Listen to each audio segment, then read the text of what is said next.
Theron Sarnai.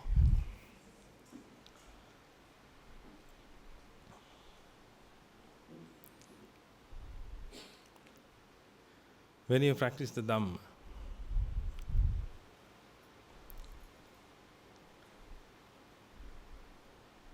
you need to clarify it. You need to find the reason behind practicing the path and follow the Buddha. Most of the time, people follow the Dhamma, the Buddha, and the Sangha blindly. Perhaps they have a blind faith in the Noble Triple Gem. Then if you also have the same thing, you won't get anything out of the doctrine. Therefore, first of all, we should learn. We should learn how to use this doctrine. The Buddha said, this is the way of life. When it comes to a way of life, that must be used in your life all the time. That's called the way of life. That means you have to live with the doctrine.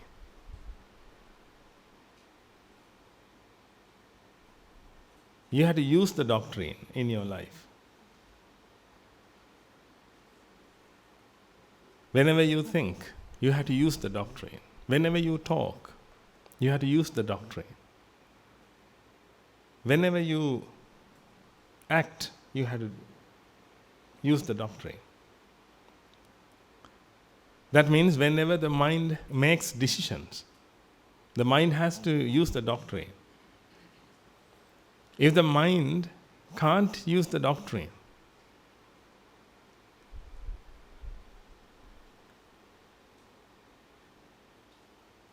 it doesn't a way of life again. It doesn't make a way of life. You have to make this a way of life all the time.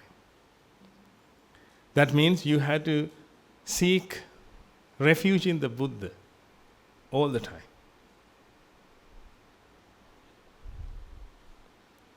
Whenever the mind makes decisions, the mind has to seek refuge in the Buddha.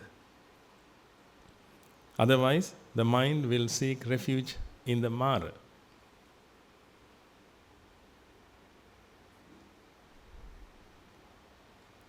Which means the mind makes decisions with ignorance. If the ignorant mind makes decisions, suffering will be created.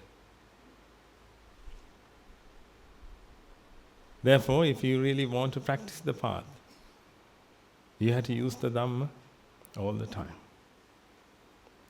That's why we always ask you to practice the path with the Dhamma. We always ask you to stay in the Dhamma, which means the doctrine. You have to see the world through the eye of the Dhamma. Then you will see the truth. That is called Vipassana. If you want to practice Vipassana, then you should have the eye of the Dhamma. That means you should have wisdom that you have achieved through the Dhamma. Then you will see the truth of the world. When you see the truth, you won't suffer anymore. Otherwise, you have to suffer. Therefore, let's learn how to seek refuge in the Dhamma, how to seek refuge in the Noble Triple Gem all the time. If you can learn that, if you can use that, you won't suffer anymore and you will attain Nibbana very easily. The Buddha asks us to do that. But People try to seek refuge in the Buddha in words by saying Buddham Saranam Gacchami.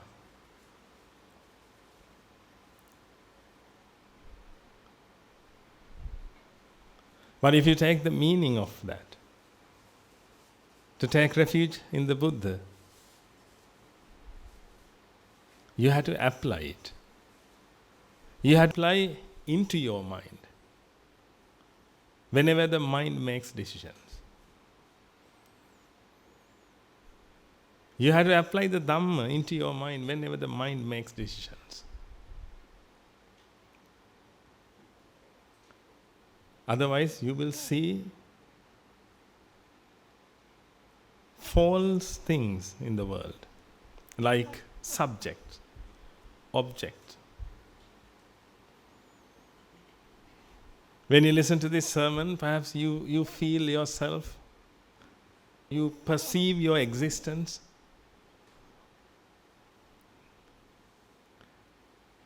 At the same time, you perceive other objects as well.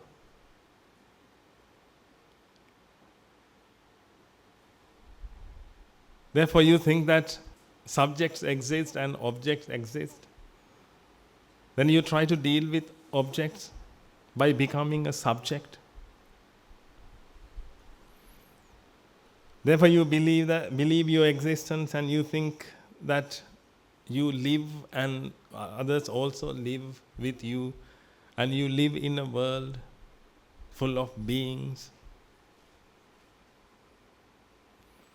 Therefore, you have to deal with them, and sometimes you deal with them and you get hurt, and you hurt other people.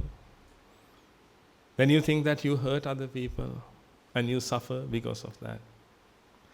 And sometimes you get hurt because of other people, because you believe in other people, and you believe their existence, you believe your existence.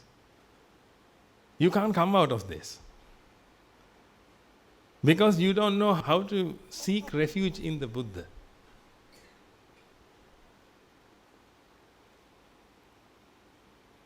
You know how to say it. How do you say that? Buddham Saranam Gacchami. When you say Buddham Saranam Gacchami, do you feel any difference? Because those are some words. But if you can understand the meaning, and if you can apply it into your life, you won't see any object.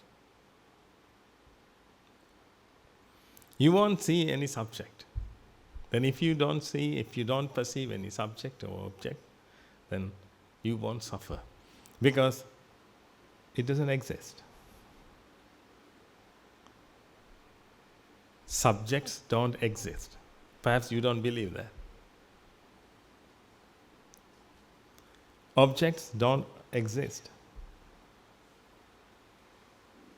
Then what is this?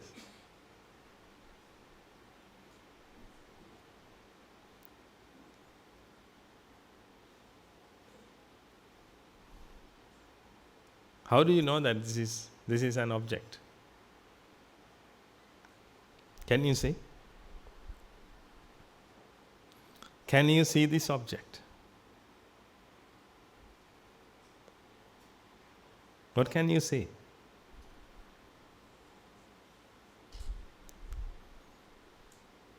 When you see this, what can you see? Can you see an object, or you see some colors? Then when you see colors, why do you say that it's an object? I want you to speak the truth.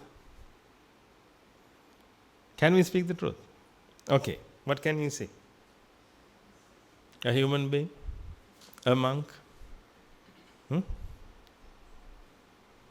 A being? An object? Actually, you can't see all these things. If you speak the truth, you can only see colors. When you see this board, you can't see a board, you can only see some colors. Because the mind only can see colors, or can see means can perceive colors.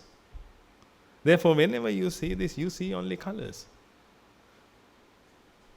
Then how can you say that this is an object or being if you can't see?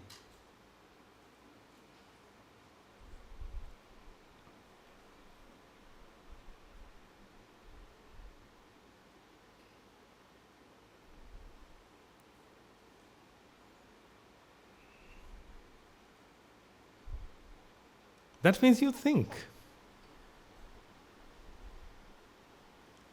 You add things to your perception.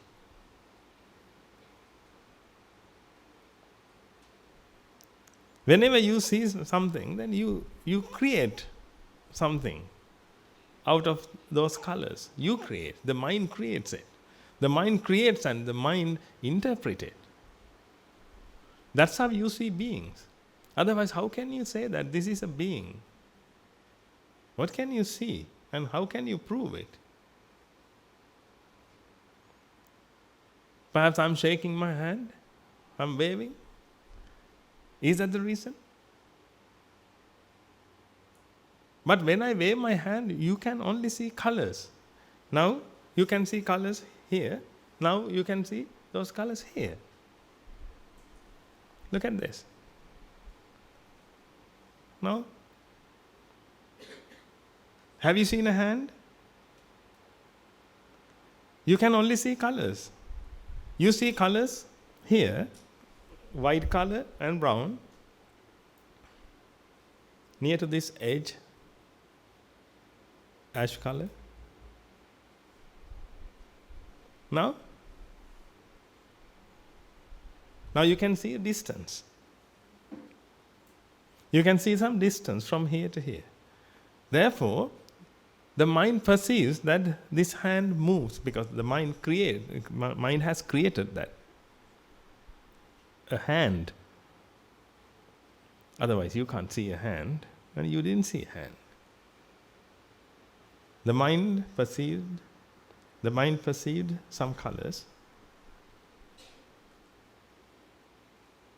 and the mind creates a shape. That shape moves from this point to this point.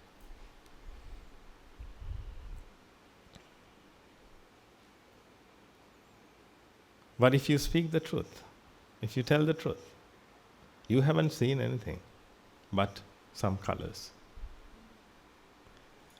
You have added many things to your perception.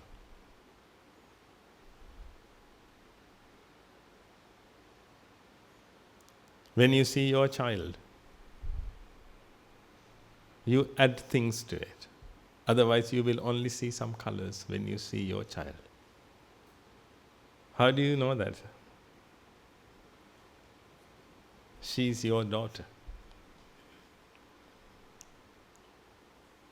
Which color is your daughter? This one? Because if you can only perceive colors, is this your daughter? Or this one? Then how do you know that? How can your eyes see a daughter if it only can perceive colors? That means your mind adds things. The mind creates objects. The mind creates the subject, which is you, which is self. After that, the mind creates possessions.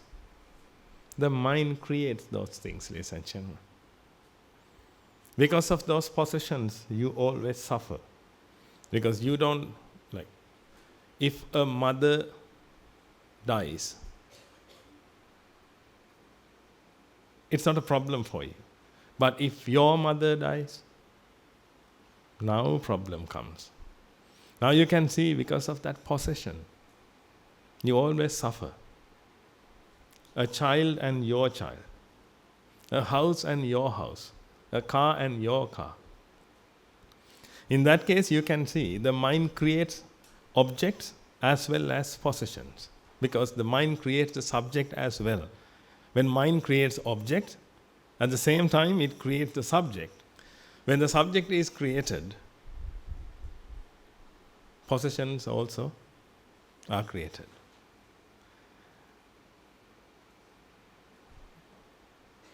But in the reality, you can't find any subject, you can't find any object.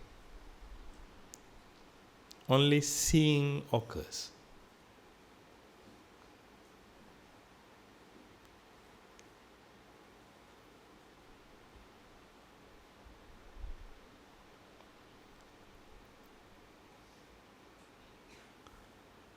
But you think that you see me. You see this pen. That's how you feel. That's how you perceive. You see this. That means the subject is created and the object is created. Now, the subject sees the object. The world is created.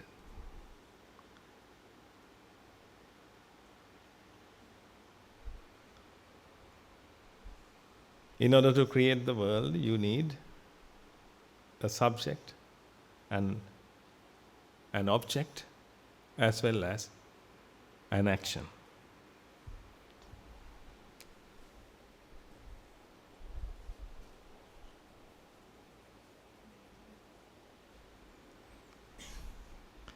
When you times this by n, this is the world.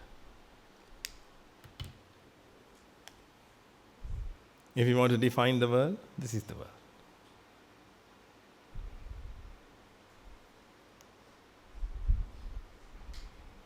Think about this.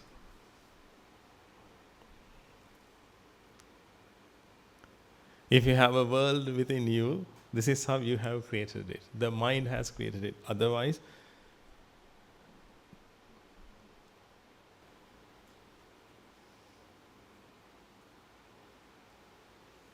no one can see the world.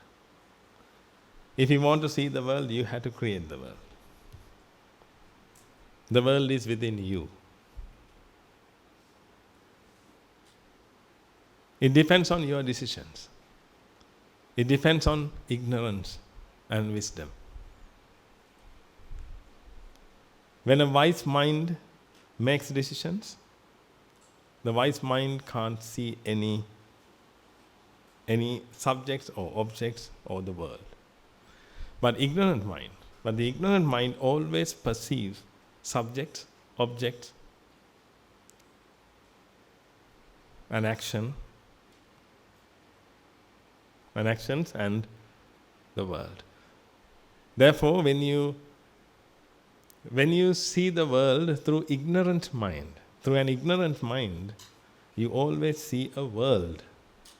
Then you think that you live in that world. Then you try to change the world to make yourself happy. All the time people want to make themselves happy.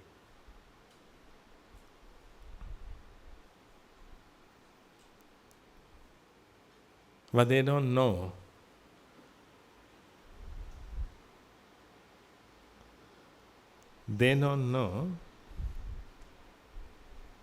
what they are going to make happy.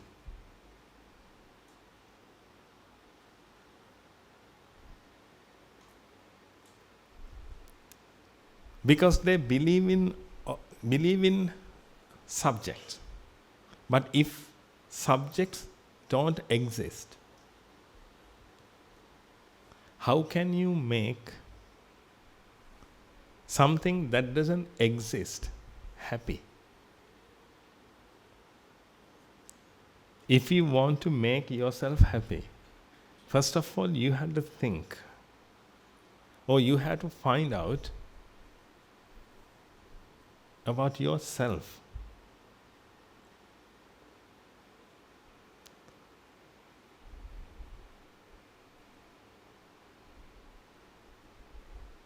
If you can find yourself, then let's make it happy. If you can't find yourself, which means if self doesn't exist, How can you make something that doesn't exist happy? Let me give you some example. When you see this, you only see colors. You only perceive colors. That means the mind only perceives colors. Do you agree with me? The mind only perceives colors. If the existence is false, this is the mind. That means whatever you perceive is the mind. The Buddha said, Arambana vijana lakkanam chittam. That means, whenever a perception occurs through rupa, vedana, sanya, sankara, vijnana, that process is the mind. If that process is the mind, whatever you see, you experience your mind.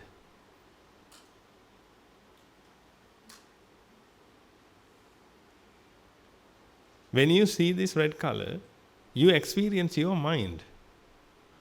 Actually, perceiving red color is the mind.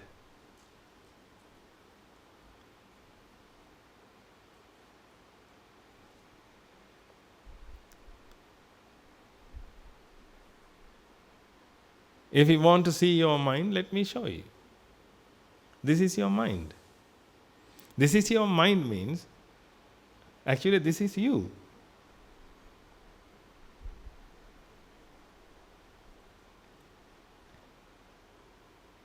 If this is you, now I want you to make this happy. Try.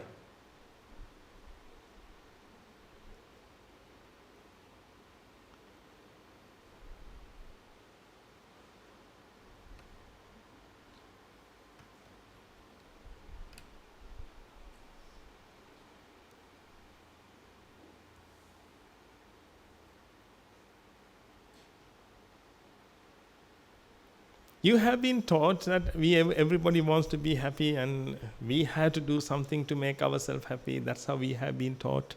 Therefore, we wanted to make ourselves happy. Then we asked from our parents and elders, how can we make ourselves happy? Then they always said that get a good education and have a lot of money and wealth, then you will be happy. Then you can make yourself happy. But we didn't ask one question. We couldn't ask about ourselves because we thought that our existence was real.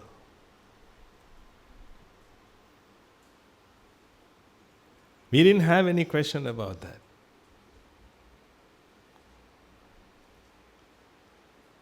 Therefore, we didn't ask that question from our parents. When we wanted to be happy because we were suffering. We were suffering right now also. Everybody is suffering. Everybody is suffering because of wrong decisions. The mind made some wrong decisions. Because of that, everybody is suffering. Everybody means every mind is suffering, ladies and gentlemen. That's why you are suffering. Because of these wrong decisions. However, when we have come across the Buddha's doctrine, then we came to know that this existence is false. If this existence is false, now you are going to make someone happy. You wanted to make someone happy and you have been doing this for a long time. Then before you make someone happy, you have to find about that person. Otherwise, how do you know what things you have to do to make them happy? If you want to make your daughter happy, you know about her and you know what to do. If you want to make your son happy, then you know what to do because you know about your son. Then if you want to make yourself happy, first of all, you have to find about yourself. If you can find yourself, then you can find a way to make yourself happy. Therefore, first of all, you need to find yourself. If you really want to make yourself happy, first of all, find yourself. If you can't find yourself, you can't make yourself happy.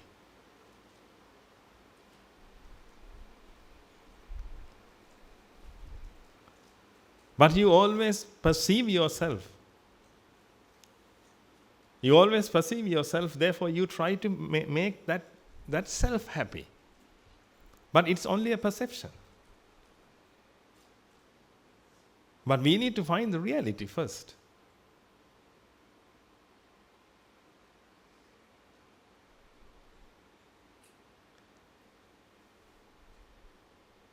When you look at yourself, if you can find yourself, that's okay. When you go to a mirror, then you will see yourself, perhaps. At least you believe that is yourself, okay, that's you. However, when you see yourself, then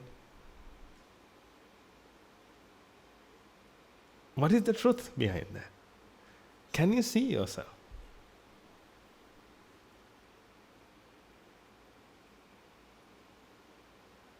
Or you see some colors again.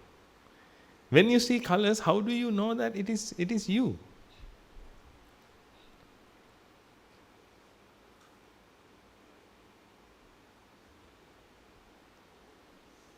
Again, mind makes decisions.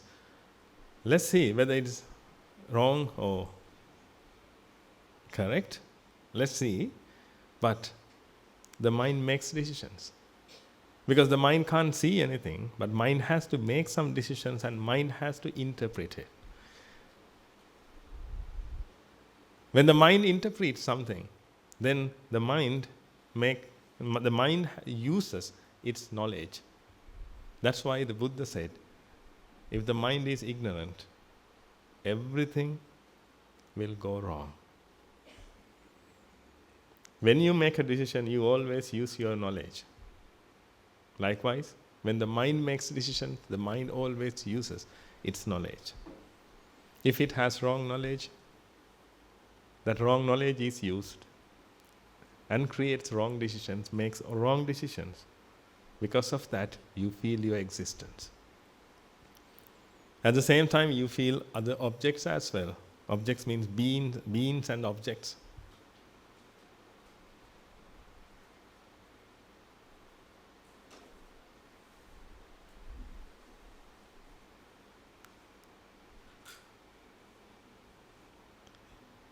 Not only that, but also you feel possessions. You will be very possessive after that. You feel that that's yours.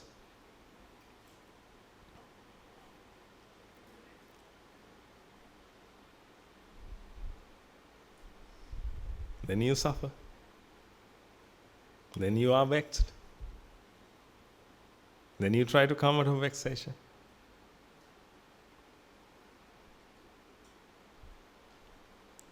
Now you can see, you means the mind I'm talking about. The mind has created the world and the mind is suffering by living in that world. Because you didn't know how to seek refuge in the Noble Triple Gem.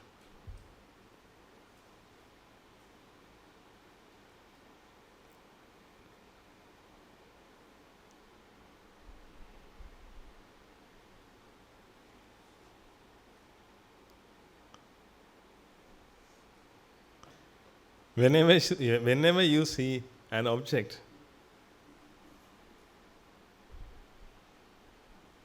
you should know that it's a wrong decision.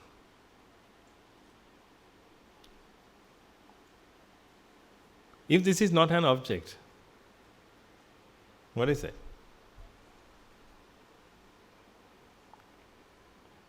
What is this?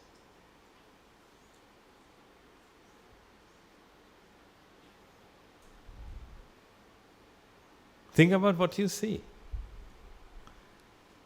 You only see some colors. You only see some colors. Now here there are, like, when you see this, you can see many colors. Then these colors are aggregated in the mind. When these colors are aggregated, a shape is created. When you see that shape, you should know that it's only an aggregation. It's a sambhuta. Because that's the truth. In your eyes, there are some cells called corn cells. By using those corn cells, colors are created. That means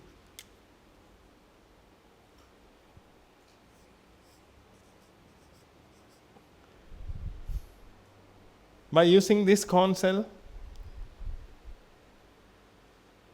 I would say a drop of color is created. It's not drop, perhaps, whatever. I don't know what is the word for that. A drop of color is created in the mind.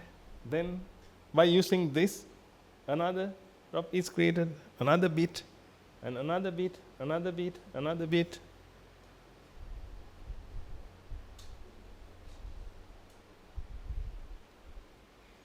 What can you see?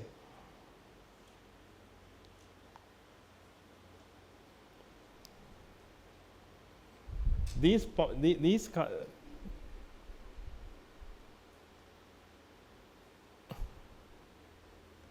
what is the word for that? Maatrayata මොකක්ද කියන්නේ?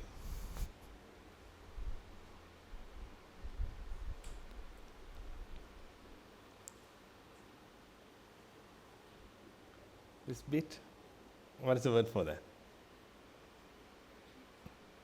A small amount.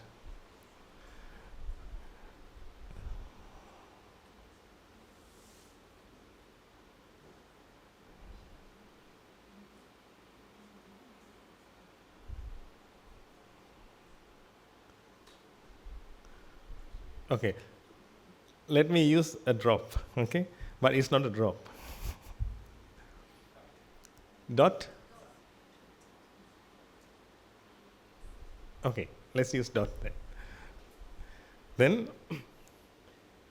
first of all, this dot is created.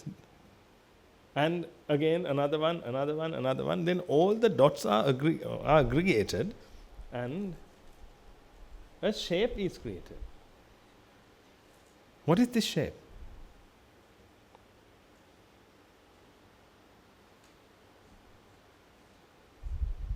This is 2. Can you see 2 or not? Oh, let me.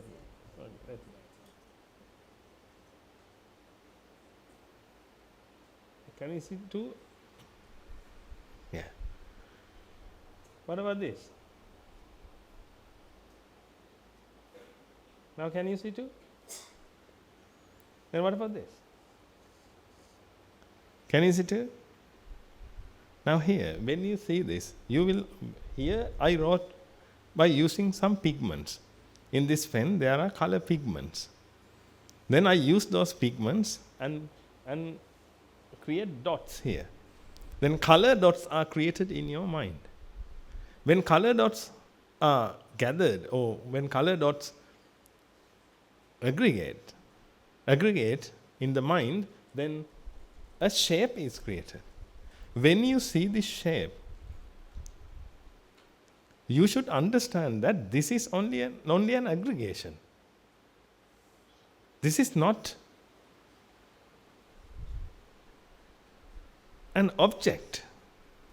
This is not something fixed. This is created in your mind because of these dots. When I write this,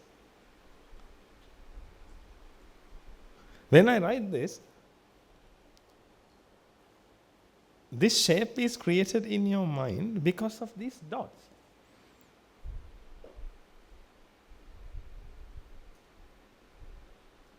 Dots of color are created in your mind and it creates a shape. When you see that shape, you should identify it as a compound or aggregation, not as an object.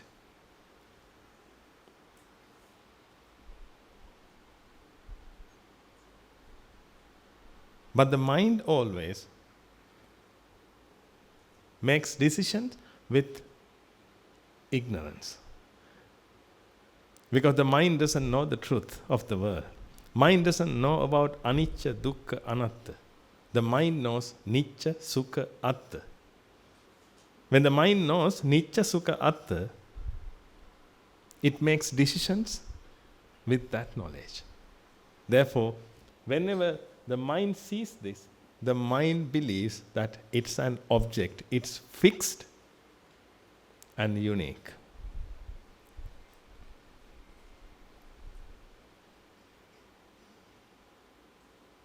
Because that's the knowledge the mind has. Nicca, sukha, atta. The mind believes that everything is fixed in this world. Fixed means everything is an entity.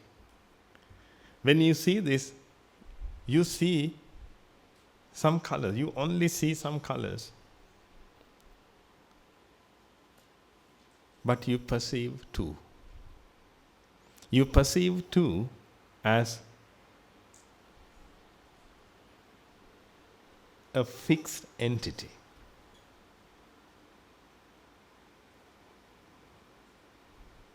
But if I draw two like this, you can see these dots are created in your mind first. And those dots are gathered, are aggregated, and a shape appears in the mind. A shape manifests in the mind. But when the shape appears, you should know that it's only a compound, or it's only a aggregation. It's not fixed. It's not just one object. It's not unique. It's not an object.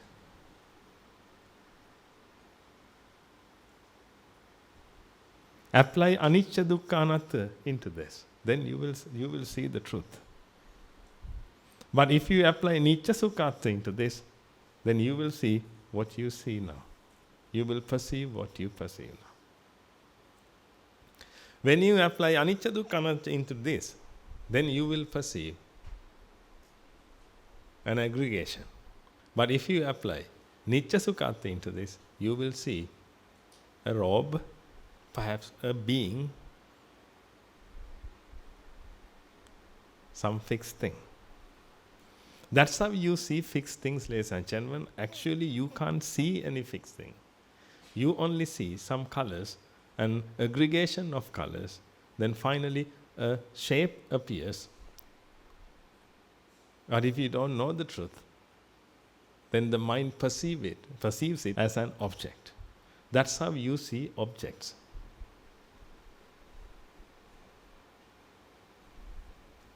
That's how you see your possessions.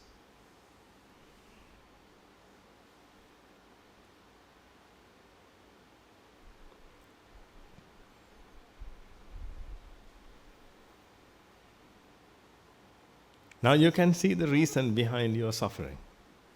You have created the world and you get attached to that and you are suffering.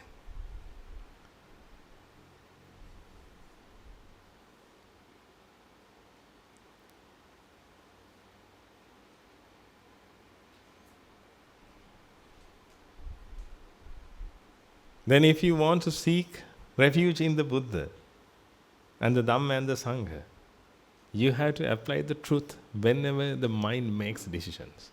Therefore, whenever you see this, you should apply the Dhamma, the doctrine into this. When you apply the doctrine into this, then you will only see an aggregation. When you see an aggregation, you won't see any object. If you see an object, that means you judge the world.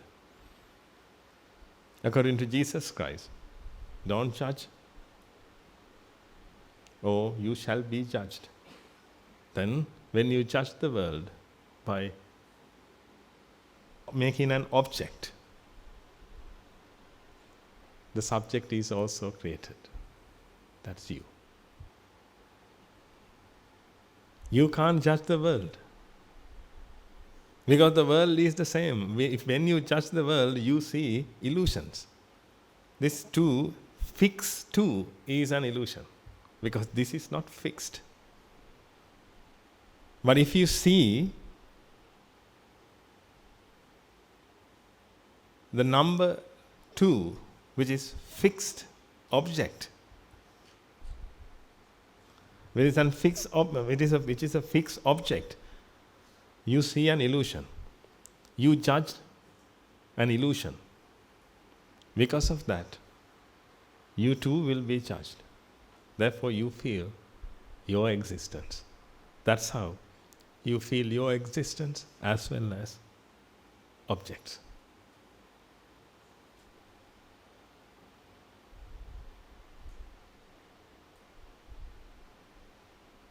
You should understand that the mind makes these things. If you can see objects, we can't use this argument. But you know that you can't see objects. You can't perceive objects. You can only perceive colors. And you can't say that these colors are mine. Therefore, you don't have your colors.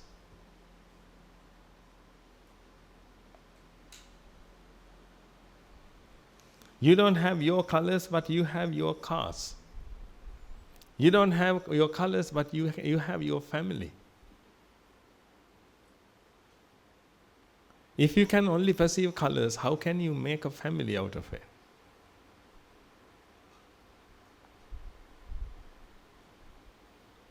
Because you have created objects.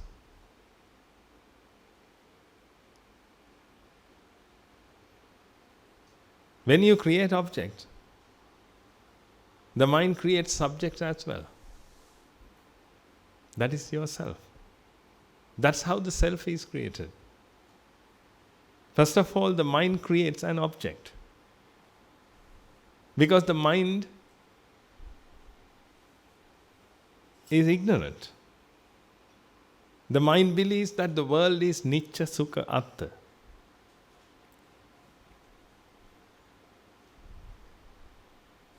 The mind believes that there is a natural tendency to create something. The mind believes that everything that is created is fixed.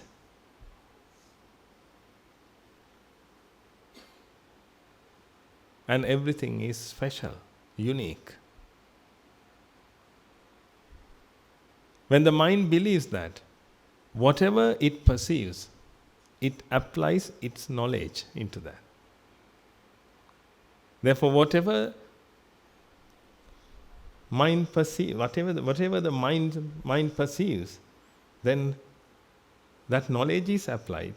Therefore, the mind perceives an object, fixed object.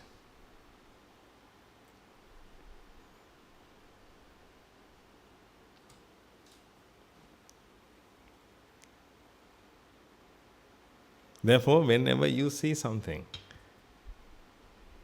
you will see.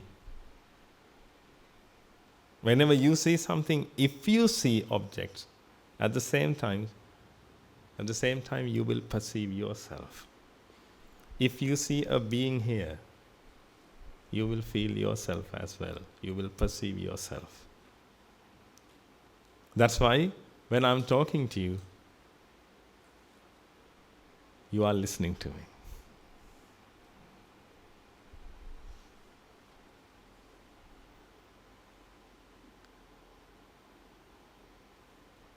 When you see a being here,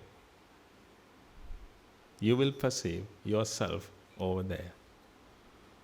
Therefore, you are sitting over there and listening to me. This is how you perceive.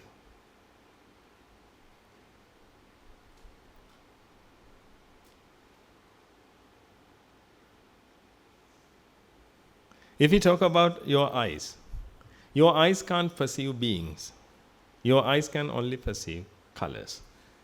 Your ears can't perceive beings. It can only perceive sounds. And nose, tongue, your body, your mind. You have 6 sensory organs. You can't use those sensory organs to perceive a being or an object. Then how do you perceive a being? If you can't see a being, if you can't hear a being, if you can't smell a being, can you smell a being?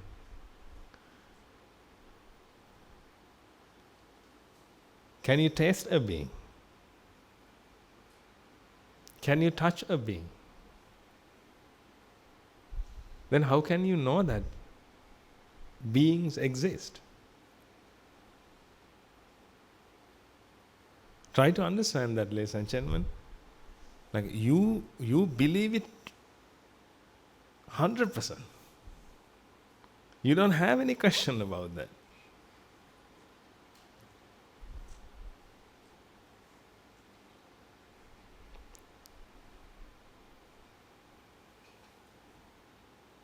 You strongly believe that there is a being on the chair. You don't have any question, you don't have any doubt about it. And how do you know? I want you to ask that question from you. How do you know that there is a being on the chair? And there is a being on this chair. You don't have any doubt, and without a doubt, you always believe that beings exist, and you are a being, and I am a being, and you are listening to me. The mind perceives some colors, the mind perceives some sounds. This is the only thing you can share with me. You can see some colors, you can hear some sound. That's the only interaction between you and me.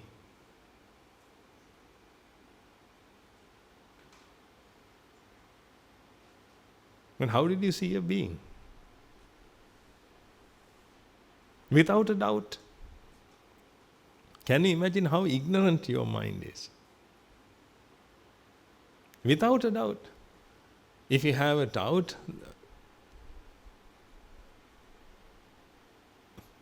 at least it's okay if you have a doubt, but you don't have a doubt. You strongly believe that there is a being. But how do you know? Ask that question from you.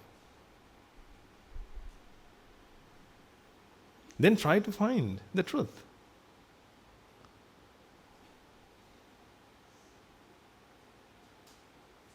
In your childhood, you have been taught about shapes. This is a man. This is a woman. These shapes, can you remember? And this is a triangle. This is a square, rectangle, circle. We learned about these things.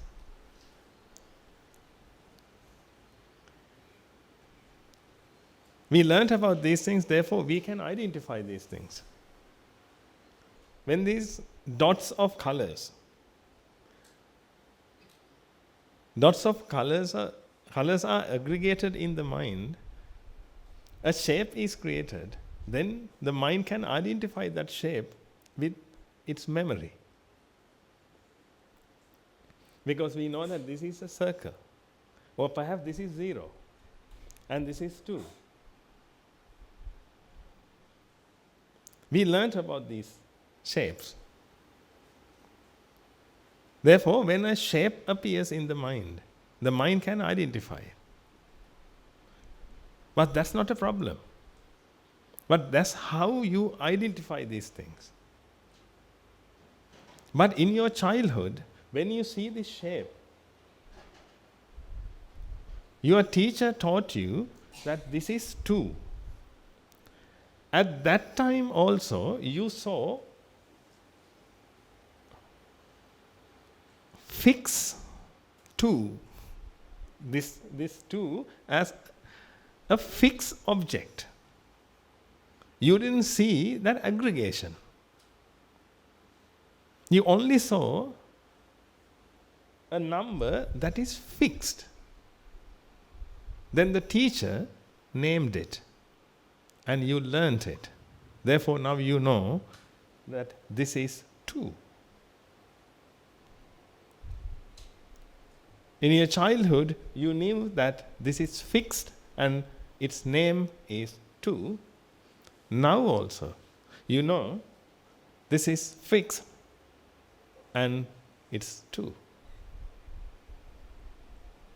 From your childhood to now, you have been ignorant. The mind has been ignorant. Therefore, the mind always perceives fixed objects. But the mind can't see fixed objects. Somehow, it perceives fixed objects. Therefore, if you want to understand the truth, let's talk about the truth and let's see the truth. Then if you talk about the truth, you can only see some colors. An aggregation of colors. Therefore, it's a manifestation.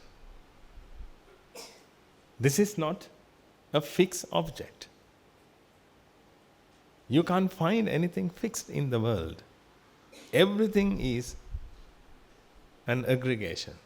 Everything is a manifestation. Apply that into your mind. Apply that into whatever you perceive. It's easy to apply to colors. Or if you want, you can apply it to sound as well. When you listen to music, it's only an aggregation of sounds. But if you don't see that, you will see a piece of music.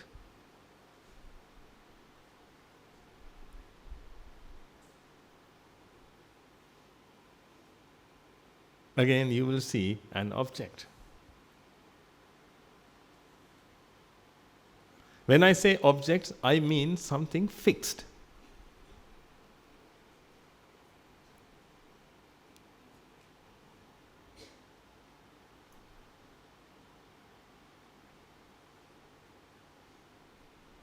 When you see this, you will see an object because you believe that this is fixed. But if we take this,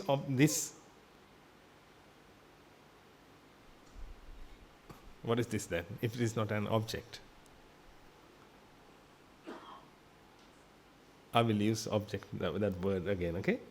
Then, if we take this object, not this color, if you take this object, it is made up of 4 basic elements, which means it is made up of energy. If this is made up of energy, it is not fixed because it's only a lump of energy. And this is also a manifestation. This is alive. This is not dead. This is not fixed. This has been created. Right now it is being created. We have discussed about this before.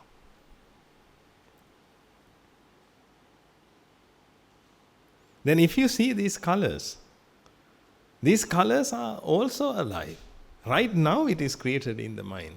The mind is created right now. That's why you can't find a past or future. The mind is created right now. When the mind is created, a color is created. But the mind has an ability to aggregate some colors or some perceptions.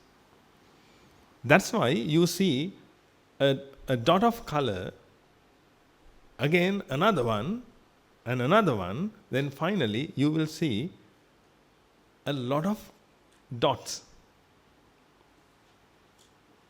When all these dots are aggregated, then you see a shape. It happens right now. That seeing happens right now. This object is created right now. And these colors, not these colors, the colors that are created in your mind, are created right now.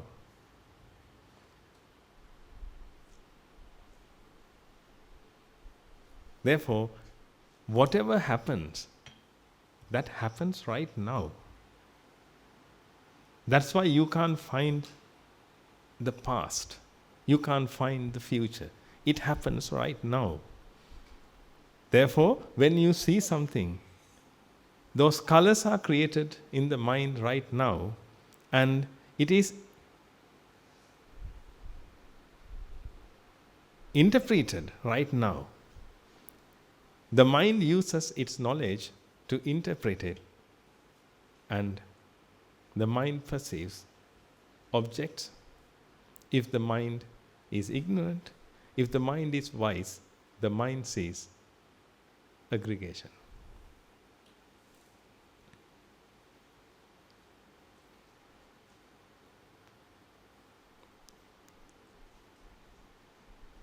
If the mind knows anicca dukkha anatta, the mind can apply.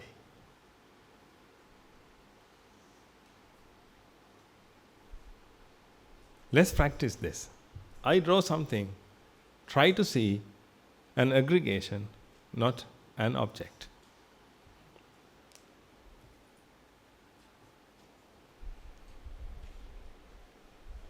If you can see an object, you use your ignorant mind. If you use your wise mind, which means if the mind knows the truth, it will see an aggregation.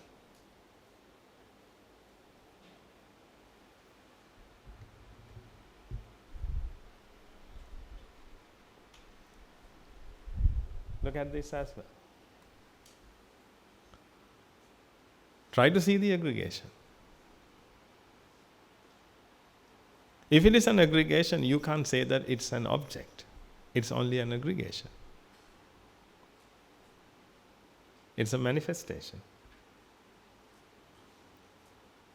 If it is a manifestation, you can't say that it is fixed or unique. Therefore, you can't find anything unique in the world. Nothing is unique in the world. Whatever you see, you can't say that you see a specific person or any specific object, because you only see colors.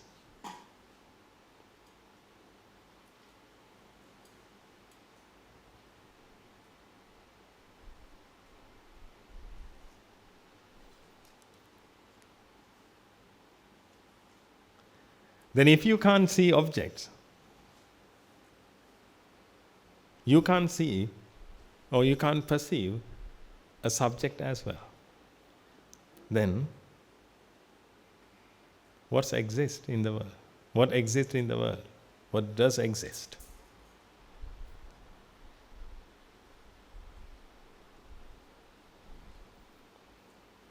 If an object doesn't exist and subject doesn't exist, what does exist in the world?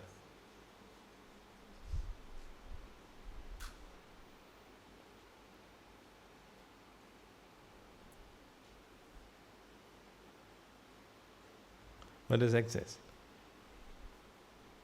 Only this. Seeing, sankhara.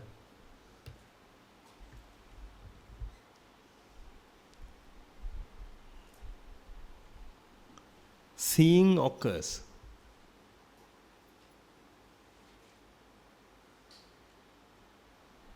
There is no one to see, or there is nothing to see.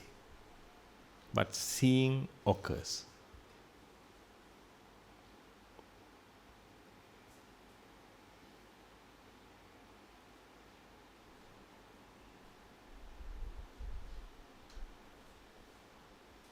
Can you understand what I meant? Seeing happens.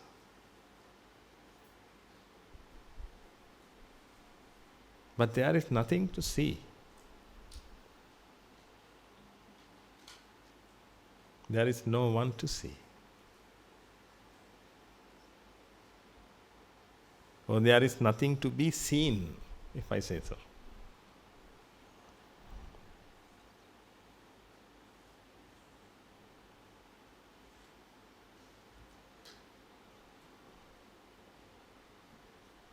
Use your wisdom and try to see this.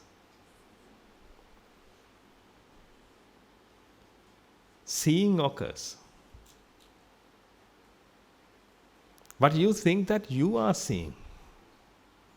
You are seeing this object. This object is created in your mind, and yourself is also created in your mind. Both of them are illusions. But seeing occurs. That seeing is the mind. Therefore, the mind exists. When you see something, the mind exists. The mind exists, which means Rupa, Vedana, Sanya, Sankara, Vijnana exist.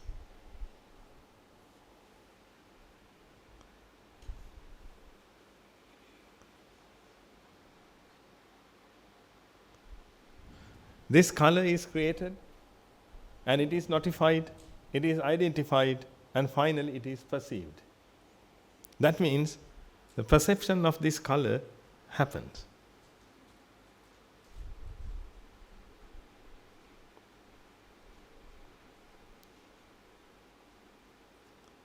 Apart from that, what have you experienced? When I show you this, what can you experience apart from this? This color is created and it is notified, which means the color is seen. When I show this color is seen. But before this color is seen, this color must be created in the mind, because we know that the color doesn't exist in the pen. Colors are not in the pen. These are only pigments. Colors are created in the mind. Then first of all, the color is created in the mind. After that, the color is seen, which means color is notified. Then the color is identified, and you know this is blue. Color is identified, and finally it is perceived.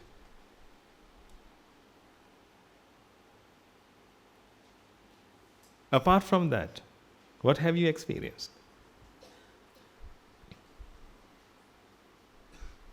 Therefore, if we talk about the truth, this is the only thing that occurs. This is the mind. The mind occurs.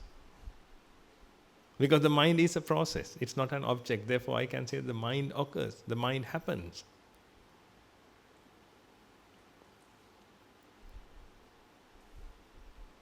When the mind happens, you created a subject here and object here.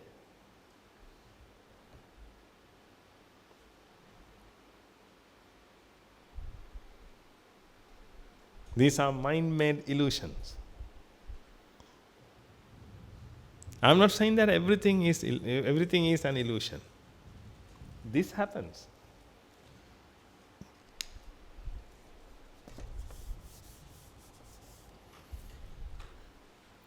Rupa, Vedana, Sanya, Sankara, Vijnana, this process occurs. But this is created in the mind because of ignorance. And this is also created in the mind because of ignorance. That's how the mind creates the world. If only this process exists, the mind can't create a world. Then you can't create a world and you can't create a drama. But you know, the ego always creates a drama. If the mind wants to create a drama, the mind has to create subjects and objects, which means all the beings must be created and all the objects must be created. Then the mind can create those interactions between those two things.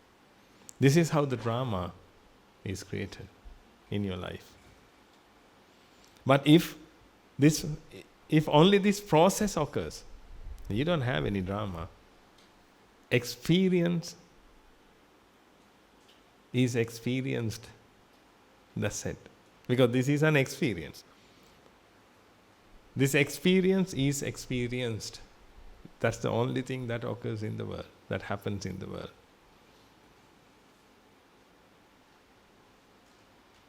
There is no one to experience. There is nothing to be experienced.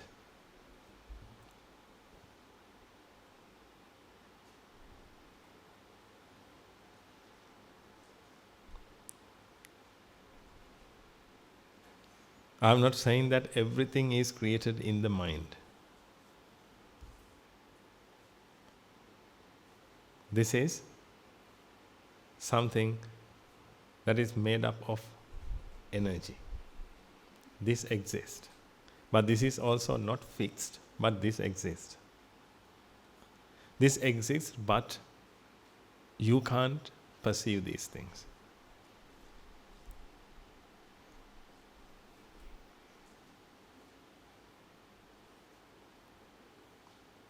Therefore, I don't say that this world is created in your mind.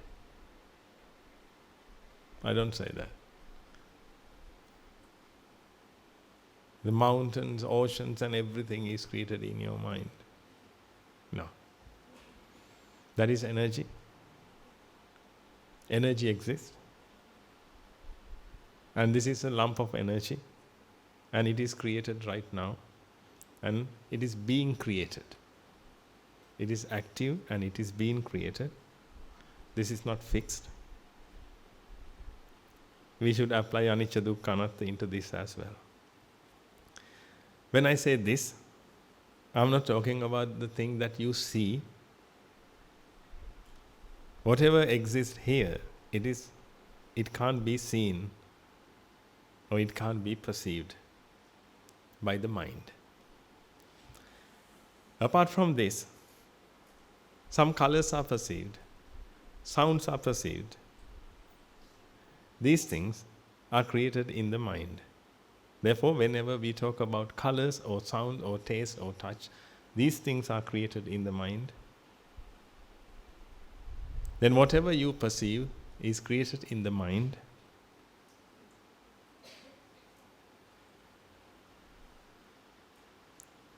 Rupa Vedana Sanya Sankara Vijnana is the mind. When this process occurs, that experience occurs. But there is no one to experience it, or there is nothing to be experienced.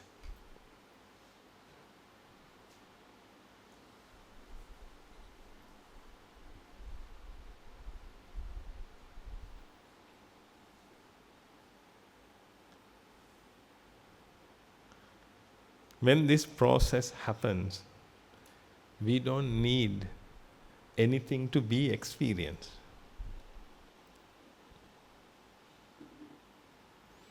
Because this is the experience. And we don't want any person to experience this, because this is the experience.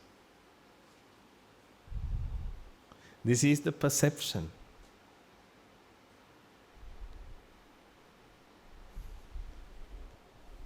Rupa is there. Vedana, seeing is here. Identification, sanya is here. And finally, perception is here. Therefore, we don't need anyone to perceive it.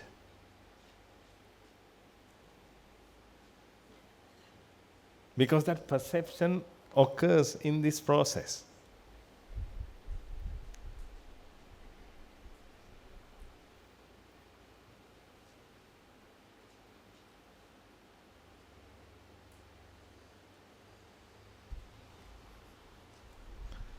Can you understand?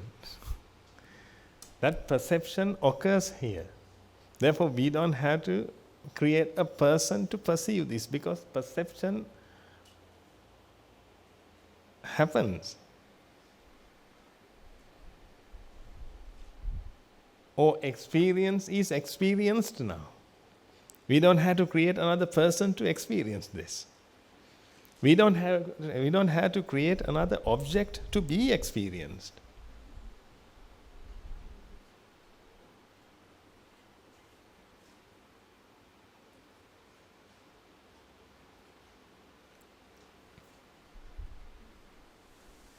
But if the mind believes Nicca Sukhatta, the mind wants to see objects.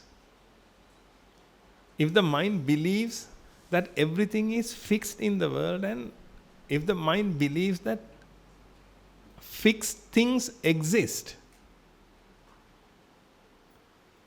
the mind wants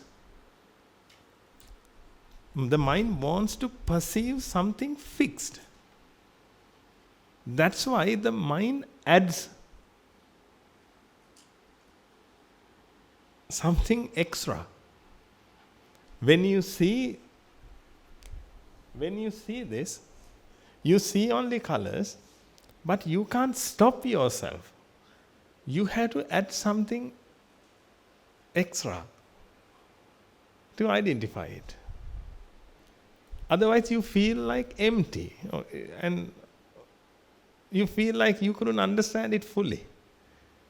Because the mind believes that everything is objects, everything is fixed.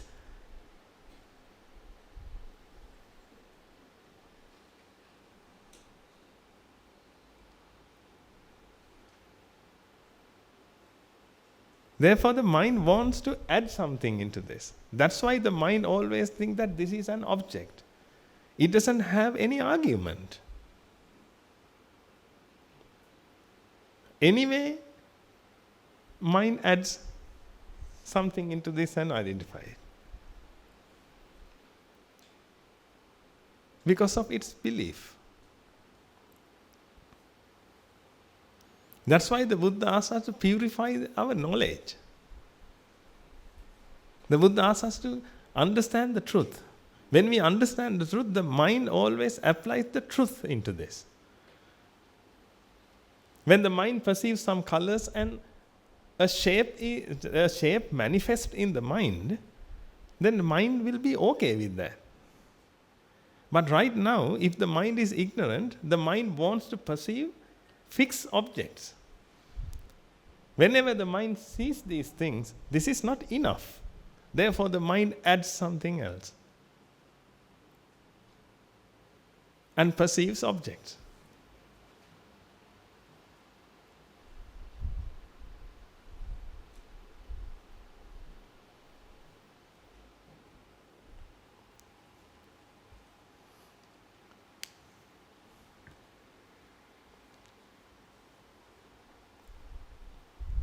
If you can understand this, you will see the answer as well. The solution to your salvation, or path to your salvation. Somehow you need to be educated, or your mind needs to be educated. You have to educate your mind. Otherwise, it always expect these things to be fixed. Even though they are not fixed, then it will create them fixed. Because it wants to identify fixed things. As an example, when you see a robot, like man-like robot, don't you want to identify it as a man?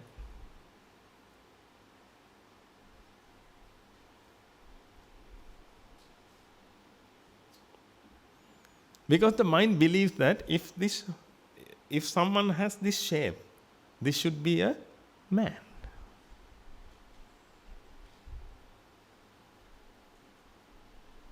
Therefore, whatever the mind believes, the mind wants to believe, and the mind wants to perceive. How do you want to see a woman?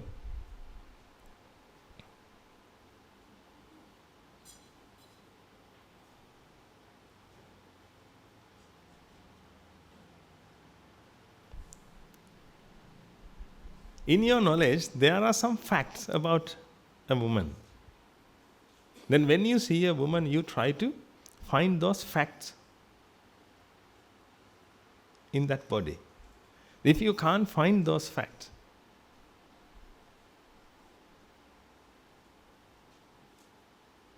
how can you judge?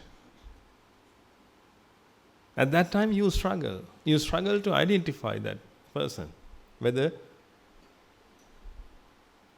that person is a woman or a man. Because you have your own knowledge. You always try to plant those knowledge into that figure, whatever you see.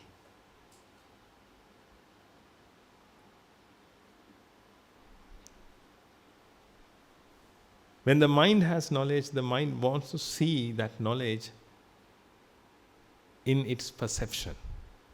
Therefore, when the mind perceives this, the mind wants to add its belief into this.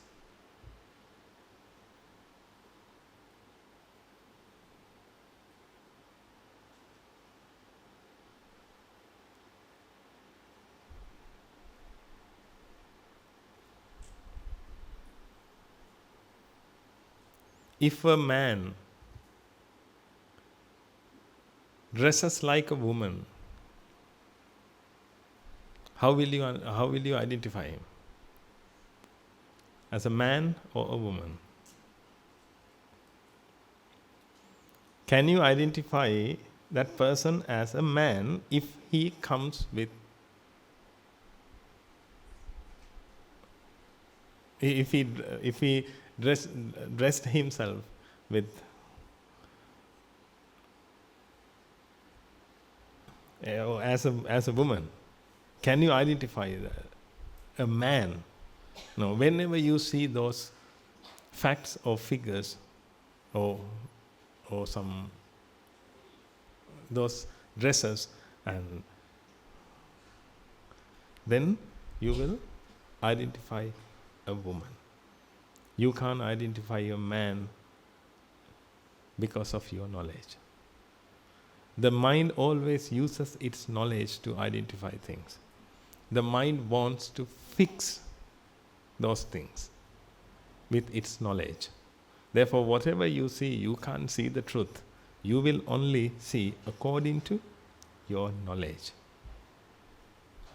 If the mind thinks that everything is fixed and unique, whatever it perceives, the mind wants to believe that they are fixed and unique.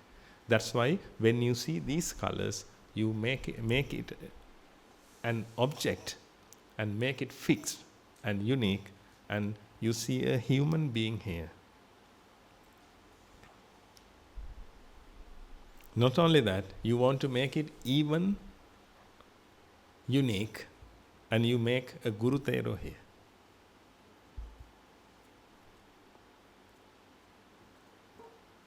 If you can see a Guru Tero, let me have your eyes, please.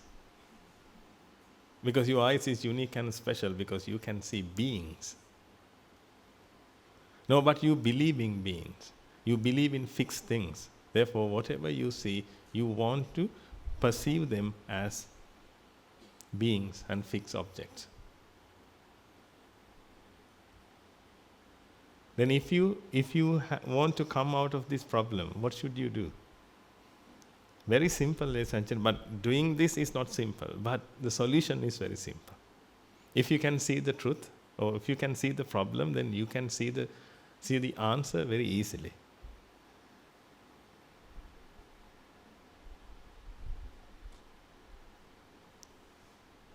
If you see the truth, that means if you can understand that you only perceive colors, and those colors create shapes.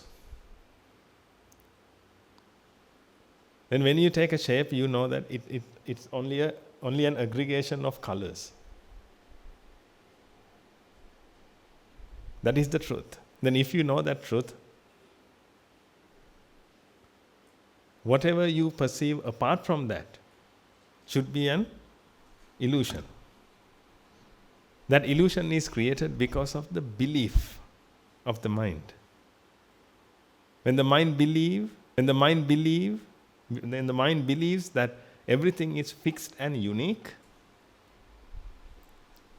the mind wants to identify these things or perceive these things as unique and fixed.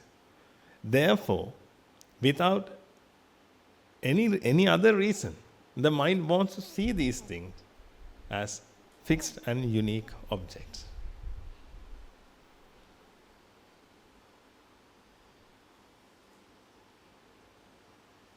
Isn't that madness? When you believe something, you want to perceive everything according to your belief.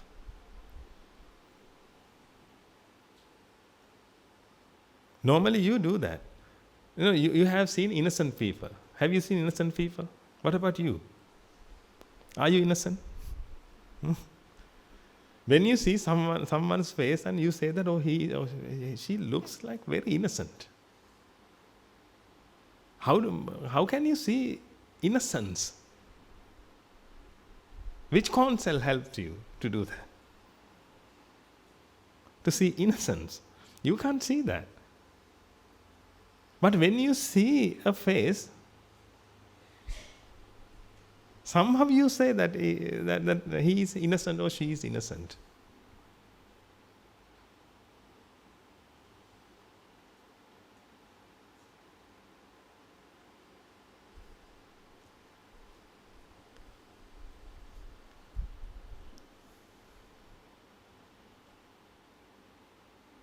Try to understand the mind.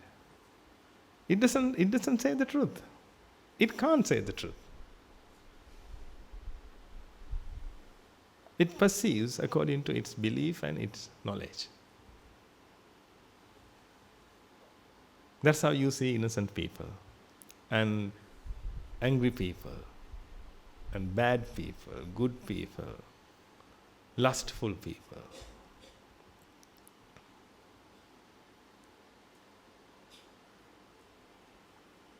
The mind uses its knowledge.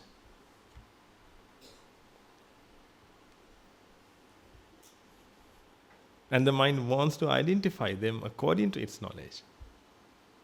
Therefore, whatever you see or perceive, you perceive according to your knowledge. Then, if you want to see the truth, what should you do?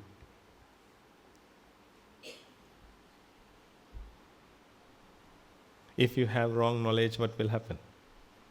Everything will be judged according to wrong knowledge. Then if you want to see the truth in the world, what should you do?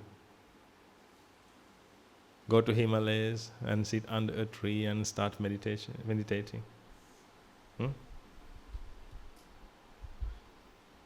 You had to change your knowledge. You have to understand the truth. That's why the Buddha asks us to understand the truth. That's the only thing we need to do, ladies and gentlemen. We just need to understand the truth. When we understand the truth, automatically our mind will take decisions according to the truth.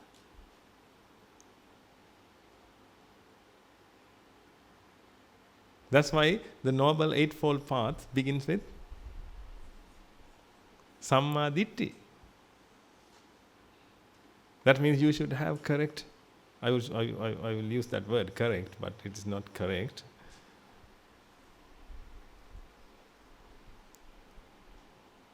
Correct views, which means noble views. Noble views means the truth. That's the beginning of this journey, ladies and gentlemen. You have to become a stream enterer to begin this journey. That means you should understand the truth. When you understand the truth, you can see the world as it is. Otherwise, you will perceive the world according to your knowledge. In your knowledge, your son is your son. Therefore, when you see your son, you will see your son. Did you get that?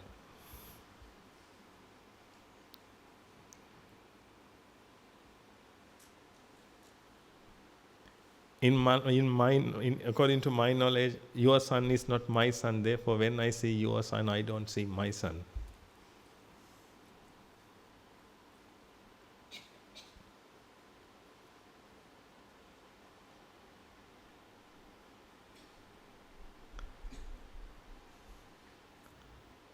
Can you stop seeing your son when you see your son?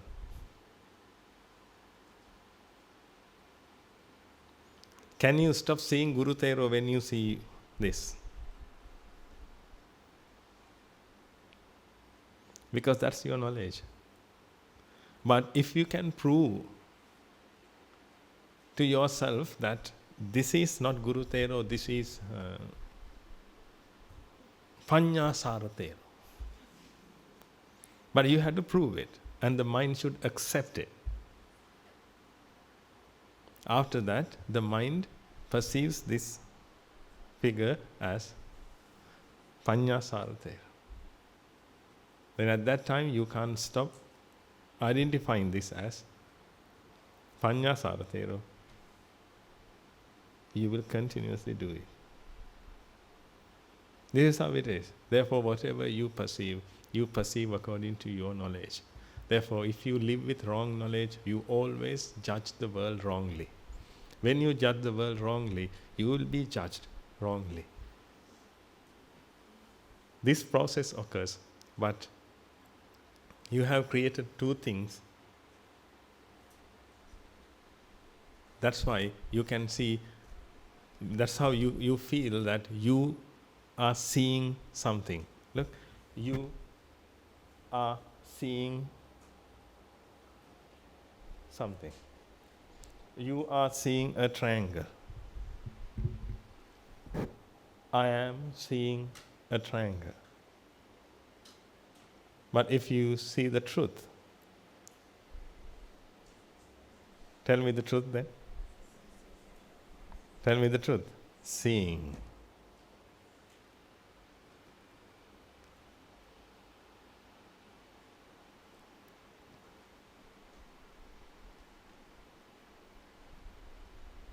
No matter what you see, seeing. When seeing occurs, attachment can't be created. When seeing occurs, but when you see a triangle, then the mind gets attached to the triangle. Then it will become your triangle or my triangle.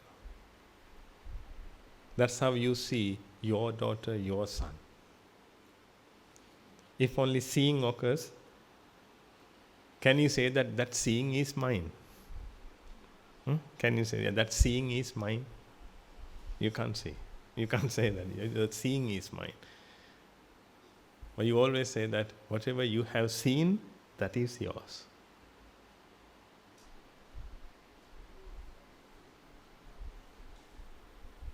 This illusion possesses this illusion. But this illusion can't possess this. An illusion can't possess the reality. This is the reality. These two are illusions.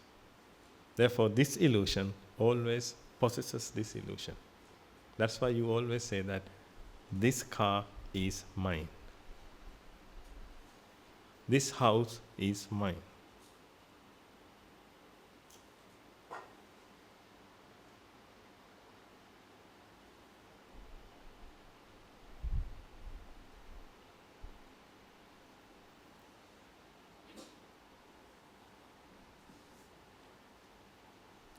Now, if you want to practice Vipassana, this is Vipassana.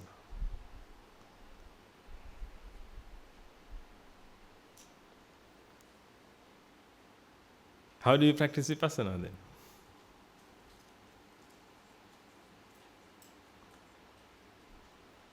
Whenever you perceive something, you have to take refuge in the Buddha.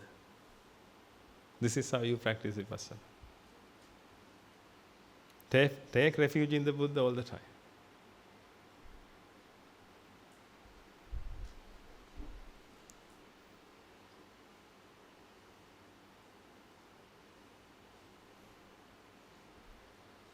When you see these things, when you see these things, when you see the world, when you hear, when you smell, apply the dhamma. Try to understand the truth.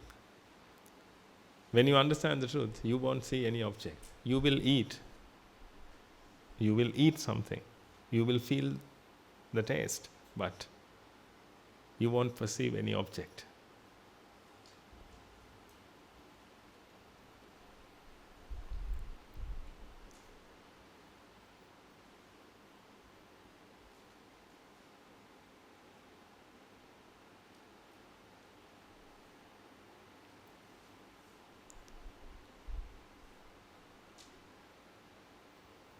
Try to practice this.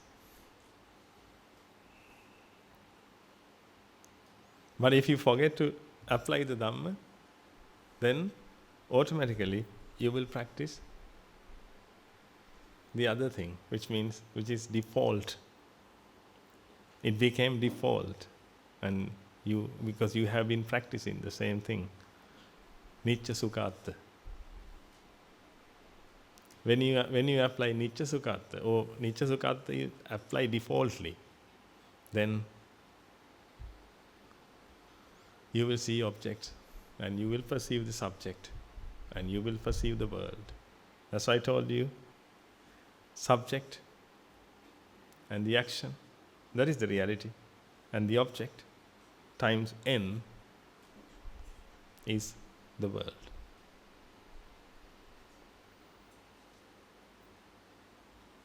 This is your son, this is you, seeing occurs, that is the world. This is your daughter, this is you, and seeing occurs, or hearing occurs, this is the world. When you touch something, you touch this, that action occurs, which means this. The mind is an action. That action occurs. But this object is created in the mind, and the subject, which is yourself, is created in the mind. Now the world is complete.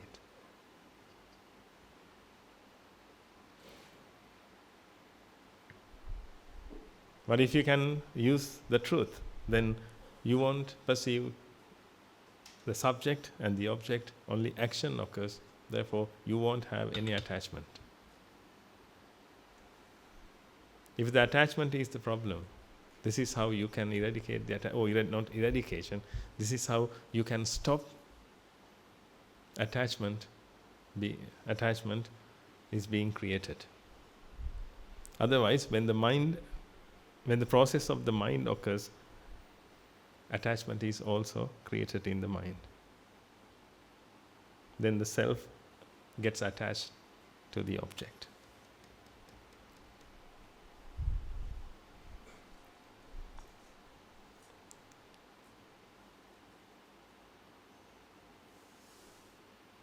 When you get attached to objects, you can't live without objects, and you know what will happen after that.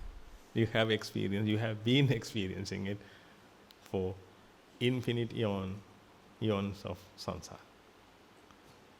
If you can understand it, if you can understand this, you can stop this nonsense. Actually, this is unnecessary suffering, ladies and gentlemen. You are suffering unnecessarily. You don't have to suffer, because there is a path to stop, to cease suffering. Therefore, please apply the Dhamma. Please understand the Dhamma. That's the main thing. You need to understand it. Listening is not enough. You have to understand it fully. When you understand it fully, your mind will take it. Otherwise, your mind won't take it. Because right now, your mind has views already. And I'm also giving you some views. Understanding means your mind takes these views by removing its old views completely.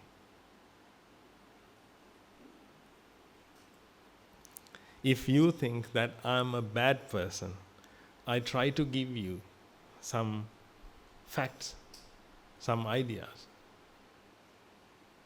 for you to think that I am a good person. That means I am a good person is a view I'm a bad person is also a view. Now your mind bears that I am a bad person.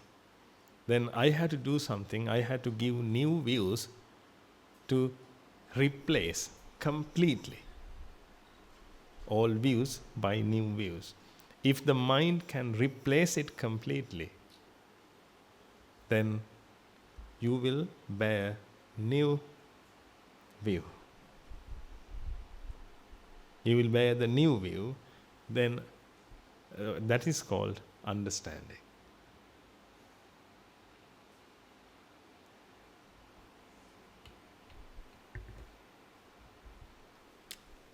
Another example. 5 times 3 is 20.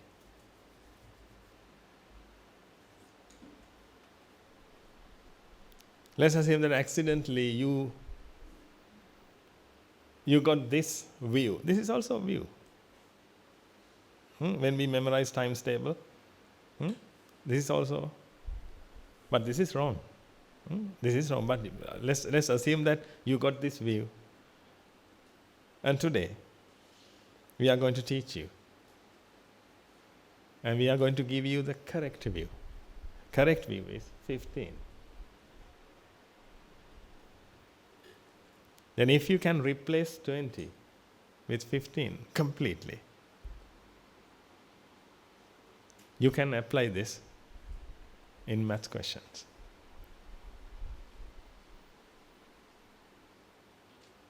That is called understanding. Therefore, when you listen to this sermon, if you can understand something, you should be able to apply that into your life. If you can't apply that into your life, actually you were listening, but you couldn't understand. That's why we always ask you to understand and listen as much as possible and understand it. Gradually you will understand. Because there is a language barrier and thought barrier. I think something and I convert that to words and I preach to you and you take it and you convert into thoughts according to your knowledge. Then finally you have understood something according to your knowledge. You can't say that you have understood my thoughts, and you can't say that now you have my wisdom. But when you keep listening, one day you will understand this. When you understand this, you will be able to apply the dhamma, apply that understanding into your life. If 5 times 3 is 20, and if you apply this into maths questions, you will fail, because every answer will be wrong. If you apply Nicca Sukha Atta into your life, by thinking that that's the reality of the world, Nicca Sukha Atta, that's what you have been applying. Because you have understood that somehow. I don't know who was the teacher. Somehow you had, we never know, somehow you had a teacher, and somehow you knew that everything is Nicca Sukha Atta, but you didn't have any clue about it. But you strongly believed that. Now I can't imagine how I was thinking about the world. Now I can't prove that the world is Nicca Sukha Atta. But before I understood the Dhamma, I thought that the world is Nicca Sukha Atta. If I ask you to prove, if you can understand this, and if I ask you to prove that this world is Nicca Sukha Atta, can you do that? Because we can't find anything to prove it. Everything proves that the world is Anicca Dukkha Anatta. But we believed that the world is Nicca Sukha Atta. Because of that belief, our mind still uses it.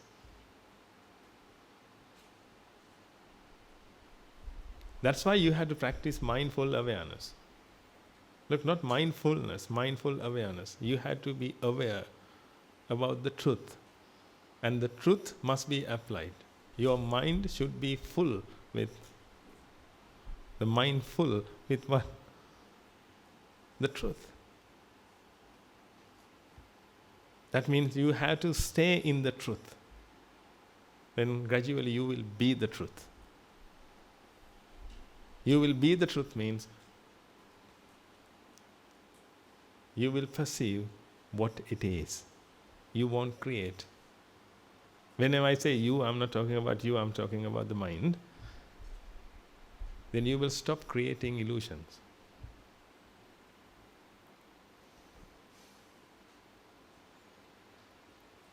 If you don't create illusions, everything will be the same. Try to understand this also. If only seeing occurs, will you see any difference between your son and your neighbor's son?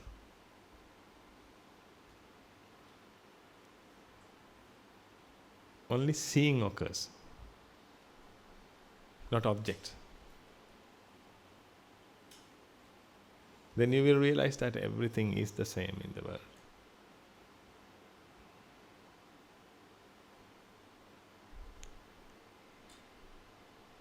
Then you won't have raga. You won't have dvesha. You won't have moha. You will be free from those things. Desire, aversion and illusion. You will be free from those things.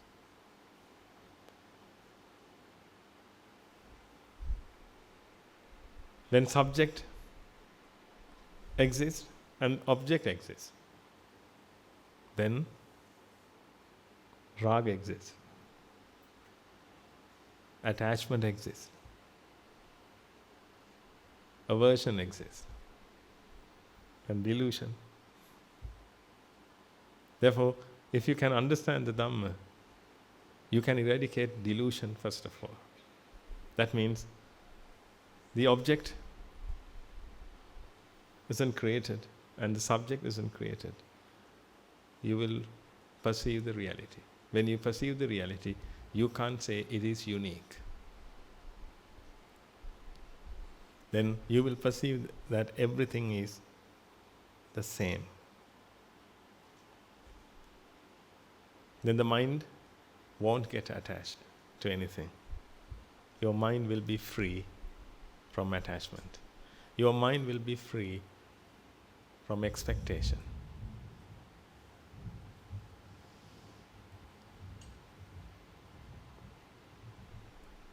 Then you will experience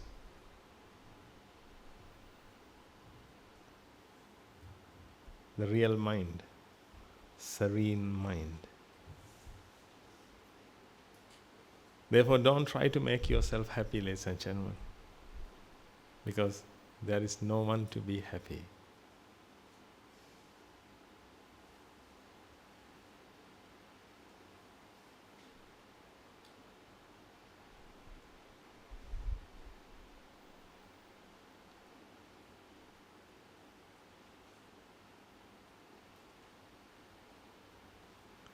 If you try to make yourself happy, first of all, you have to create yourself. When you create yourself,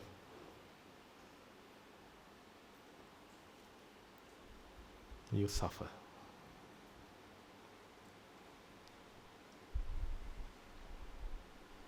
Now you can see 99% of the population of the world tries to be happy. Try to make themselves happy. Therefore they sing, they dance, they play, they do everything.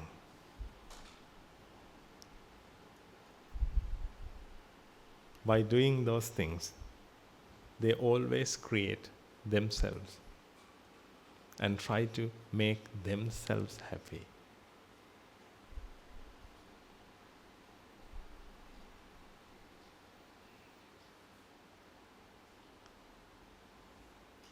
Therefore, they always end up with suffering. They always suffer. They go to a party and suffer and come back and suffer. And they plan to go to another party. And it will go on and on. Therefore, stop trying to make yourself happy. Try to understand yourself. When you understand yourself, you will realize that self doesn't exist. Then you don't have to make anyone happy. Because the original state of the mind is happiness. The original state of mind is calmness. It's always calm. You don't have to make it calm. You have to understand this.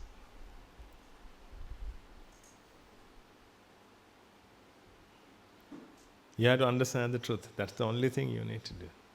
Therefore, if you can understand something, please apply this. Whenever you see something, try to apply anicca dukkha anatta. Try to see the world through anicca dukkha anatta. Because that is the truth.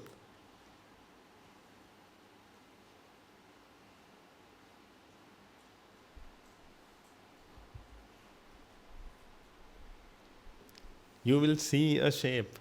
That's totally fine. You will see a shape. Now when you see a shape, you should know that it's only an aggregation. That's it. When you see this shape and you will identify this as Guru Thero, that's always fine. You don't have to stop that identification. Don't practice that. Don't practice that not to identify something. You don't have to practice that. Identify anything, that's totally fine. But when you see this, you should know that this is only an aggregation. Don't let the mind create an object. The mind creates an object if it bears wrong knowledge. Therefore, let it bear correct knowledge, noble knowledge, the truth. Let it make decisions with that knowledge. Then it won't create any illusions anymore.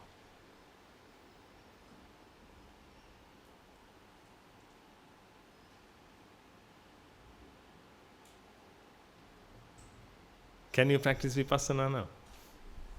Then do you really think that you can practice Vipassana without a teacher? Some people want to practice Vipassana. Then sometimes when we meet some people, then they say that, oh, you are a monk. Oh, I also have practiced Vipassana. And I said, oh, very good.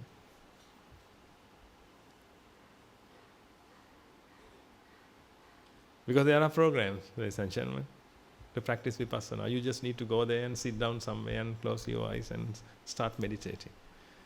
I don't know what to meditate. If you can see the truth, why do you meditate?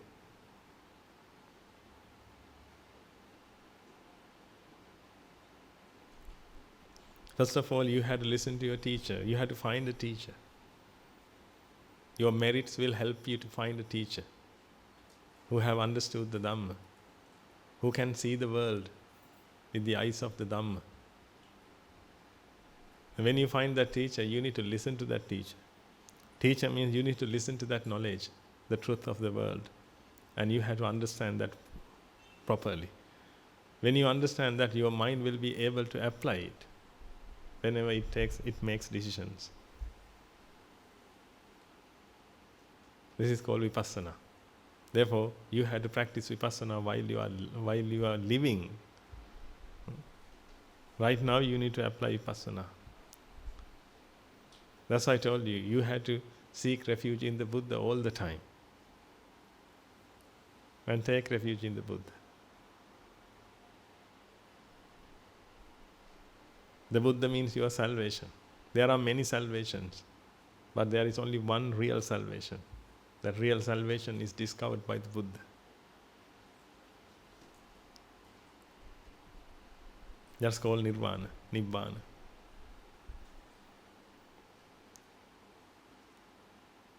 Then you had to take refuge in Nibbana.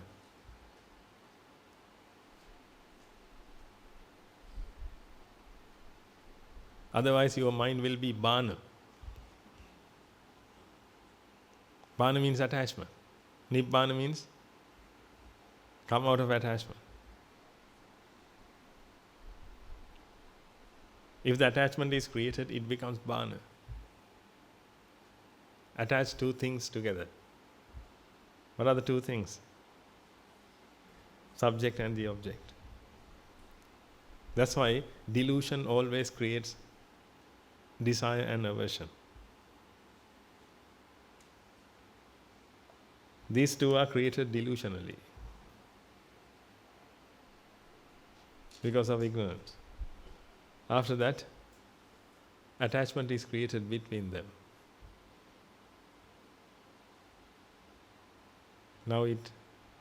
Now bana happens. Attachment. These two get attached each other.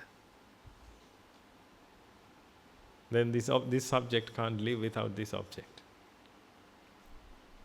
Whenever you can't live without objects, which means beings and objects, you should understand that you always bana, not nibbana. That means you didn't seek refuge in the Buddha. When you see your daughter, when you see your son, when you see your spouse, if you feel attachment, if you feel yourself, and if you see your daughter in that, then you will see. You should understand that you couldn't apply the dhamma, you couldn't seek refuge in the Buddha, you failed. Therefore, attachment is created, now you are suffering. Because of delusion, aversion is created. Because of delusion, attachment is created and desire is created. Desire to associate with those things. Desire to experience those things. You have a desire to experience. You have a desire to associate with those things. When your self is created, that self wants to associate with this. It has a desire to associate with this. Because of delusion, these two are created. Now the subject wants to associate with this. That's the desire.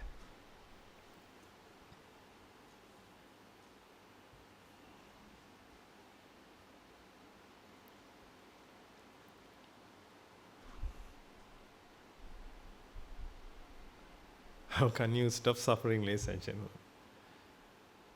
This is the only path. I'm telling you, you are so meritorious. I don't know about you. I'm so meritorious. I can say that. To understand this. Otherwise, how can you come out of this? How can you eradicate attachment if your mind creates itself, which means the subject and the object?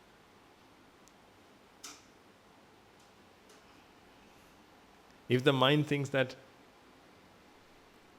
a being exists as well as an object exists, attachment is always created between them. Bana is always happen. Bana always happens, and we have to make Nibbana. In order to do so, we have to understand the truth and don't let the mind create self and the object.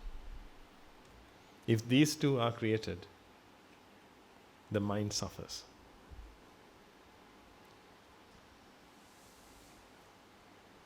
The last thing I want to tell, please don't misunderstand that everything is created in the mind. I didn't say that. This exists, but this is not fixed. and unique. This exists. If this is created in the mind, let me throw this at you, then you will experience that. This exists. Mountains exist. Let's understand the truth, ladies and gentlemen. We don't have to create anything and memorize. Let's understand the truth. And this is a lump of energy, and this is being created right now as well. This is still alive, and this is being created. Then you will understand. Okay. Now when you see this, colors are created in the mind. Therefore, all the sensations are created in the mind. Colors, sounds, taste, and smell, touch, all these things, thoughts are created in the mind. The mind only perceives those things. Therefore, you can't perceive this object, or you can't perceive this energy. You can only perceive those colors and all those things. When you see those things, if the mind is ignorant, the mind wants to perceive those things according to its knowledge. If the mind bears those views, which is anicca, sukha, atta, the mind wants to perceive whatever it has seen as according to its knowledge, which means nicca, sukha, atta. Therefore, whenever you see a shape, the mind perceives it as fixed and unique object.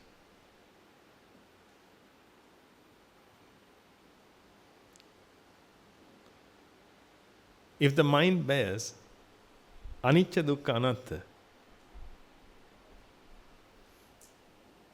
the mind sees an aggregation. If it is an aggregation, it is not an object. If it is not an object, the subject is also not be created. Then the reality comes forward. Seeing, hearing, that means the action. Please apply this knowledge into your life. Whatever you do, whenever it is, apply. This is the way of life. That's why I told you at the beginning, this is the way of life. You should learn the truth, and the truth must be applied every time. That means you have to seek refuge in the Buddha. You have to take refuge in the Buddha, Dhamma, and the Sangha every time, until you become an arahant. Once you become an arahant, your mind accepted the truth totally.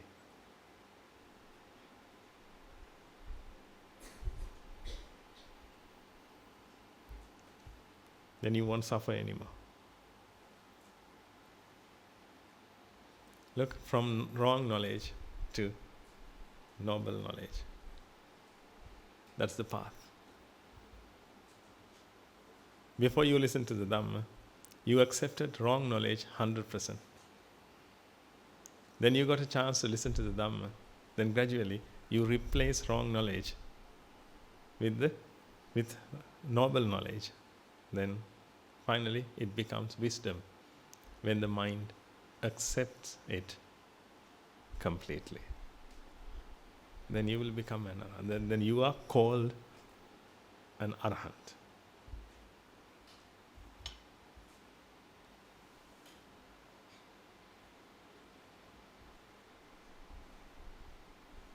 Let's practice and experience this.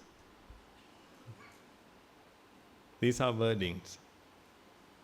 But when you experience this,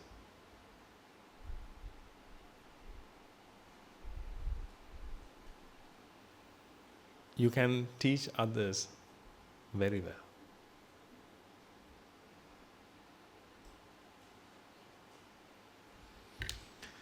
Okay. Then From next week, some of our monks will continue this sermon for another 3 weeks, I think. Because we had to spread the dhamma throughout the world. Because the Buddha belongs to everyone. But people think that the Buddha belongs to Buddhist people. And we are going to change that. The Buddha belongs to everyone. The Dhamma belongs to everyone. The Sangha belongs to everyone. Therefore, we are going to spread it throughout the world. Not as a religion, but as the way of life. But please come and listen to sermons and practice, then achieve your salvation.